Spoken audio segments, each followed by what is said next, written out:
नमस्कार, आचरण के साथ मैं हूं टीएन मनीष, हाजिर हूं आज का मुद्दा लेकर। आज हम बात कर रहे हैं केंद्रीय बजट 2026 की, जो कल यानी 1 फरवरी 2026 को वित्त मंत्री निर्मला सीतारमण संसद में पेश करेगी। ये उनका 9वां लगातार बजट होगा, जो इतिहास में एक रिकॉर्ड है। बजट सुबह 11 बजे पेश होगा। इसका फोकस आर्थिक विकास, टैक्स सुधार, फिस्कल कंसोलिडेशन पर होगा।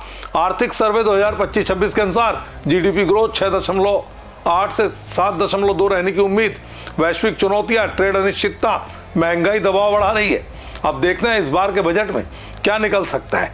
सियासत में ये क्यों गर्मी पैदा कर रहा है। शुरू करते हैं मुद्दा। बजट की तैयारी वित्त मंत्रालय द्वारा महीनों पहले शुरू हो चुकी।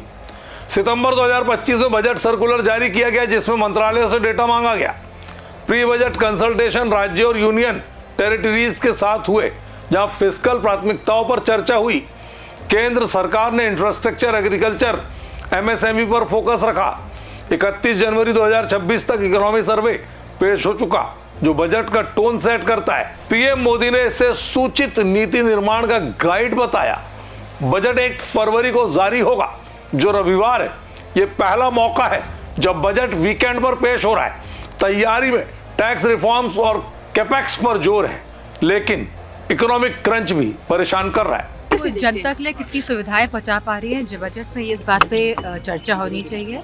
और एक महिला बजट पेश कर रहे हैं, ये तो अच्छी बात है, लेकिन जनता को क्या सहूलियतें मिलती हैं, क्या सुविधाएं मिल रही हैं, जो वादे किए गए थे पिछले बजटों में, क्या वो पूरे किए गए? इस पे हमें इस बात पे हमें गौर करना चाहिए। बजट को लेकर सियासी गर्माहट है। विपक्ष का कहना है प्राइवेट इन्वेस्टमेंट कम है और ईज ऑफ डूइंग बिजनेस में अनईजी हो गया है। कांग्रेस के जयराम रमेश ने कहा मोदी सरकार ने प्राइवेट इन्वेस्टमेंट को डिप्रेस किया। एक्स पर चर्चा में बजट को चुनावी ब्रोशर बता रहे हैं। रूरल ऑप्टिक्स और फ्रीबीज पर फोकस हो सकता है। पिछले बजट से तुलना करें तो कैपेक्स 11.21 ट्रिलियन रुपए था। टैक्स कोड को सरल बनाया गया। 819 से 536 सेक्शन। इनकम टैक्स पर राहत दी गई। 12 लाख तक कोई टैक्स नहीं। इस बार फिस्कल डिफिसिट 4.3% पर कैप करने की उम्मीद। ग्रोथ 7 से 7.5%, लेकिन एक्सपोर्ट्स कमजोर, जॉब्स वीक होने से अंतर। पिछले बजट में इंफ्रास्ट्रक्चर पर जोर था। इस बार टैरिफ और कंज्यूमर स्पेंडिंग पर फोकस। अलग अलग राज्यों में बजट को लेकर उत्सुकता है। गुजरात के जामनगर के व्यापारी कैपेक्स पुश, टैक्स रैशनलाइजेशन और सस्टेनेबल ग्रोथ की मांग कर रहे हैं। बिहार में इंफ्रा और एग्रीकल्चर पर फोकस। राजस्थान में रेवेन्यू कलेक्शन 70% से ऊपर, लेकिन कैपेक्स यूटिलाइजेशन कम। मध्य प्रदेश, उत्तर प्रदेश, उत्तराखंड, पंजाब, हिमाचल, हरियाणा, जम्मू कश्मीर, दिल्ली में कैपेक्स यूटिलाइजेशन 30 से 60% के बीच। टैक्स रेवेन्यू में असम, हरियाणा, गुजरात आगे। कुल मिलाकर राज्य infra, health care, agriculture, ease of doing business की मांग कर रहे हैं। प्री बजट मीटिंग्स में स्टेट्स ने फिस्कल प्राथमिकताओं पर चर्चा की है। मध्यम वर्ग, व्यापार, रियल एस्टेट, खुदरा सेक्टर की अपेक्षा है। इस बजट में हम ये चाहते हैं कि 10 करोड़ तक की जो CGTMA स्कीम सरकार ने लागू की थी, उस स्कीम को निचले स्तर तक अगर पहुंच सकती है तो इस ब्रास इंडस्ट्रीज में आज सबसे बड़ी जो दिक्कत है वो है कैपिटल की।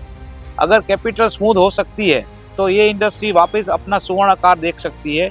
दूसरा कि इंडस्ट्रीज में सबसे ज़्यादा जो हमें परेशानी आई है वर्किंग कैपिटल की, वो पिछले 3 महीने से आ रही है, क्योंकि पिछले 3 महीने में कमोडिटी बाजार ने 20 से 25% का उछाल दिया है, जिसकी वजह से आज हर उद्योगकार को सबसे ज़्यादा परेशानी हो रही है कैपिटल को लेके, वर्किंग कैपिटल को लेके। सरकार श्री ने जामनगर को क्लस्टर उद्योग के नाम से अलग एक दर्जा दिया है। उसमें जो सरकारी सुविधा और मदद चाहिए वो बहुत कम है।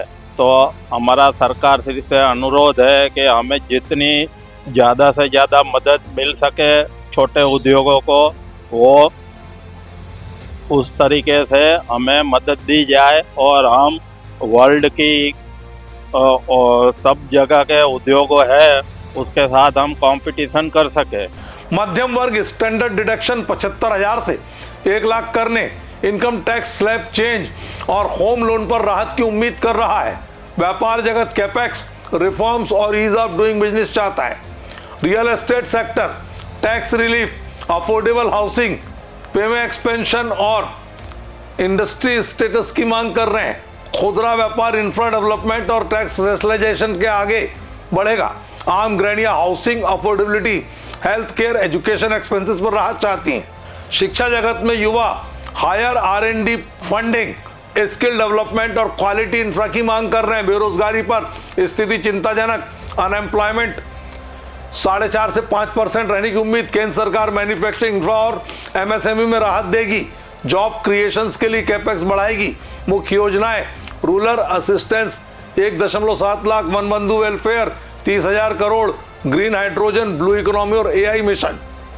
टैक्स में income tax slab change, TDS rationalisation और नॉन रेजिडेंट्स को क्लैरिटी की उम्मीद। आर्थिक विशेषज्ञ जैसे KPMG, PwC और ICRA मानते हैं ग्रोथ 7 से 7.5, fiscal deficit 4.3, tariff consumer speeding चिंता। बजट विकसित भारत का रोडमैप होगा, लेकिन रेवेन्यू क्रंच से बड़ी चुनौतियां। कुल मिलाकर बजट 2026 ग्रोथ ओरिएंटेड होगा, लेकिन मिडिल क्लास राहत की उम्मीद कम। राजनीति में चुनावी मुद्दा बनेगा।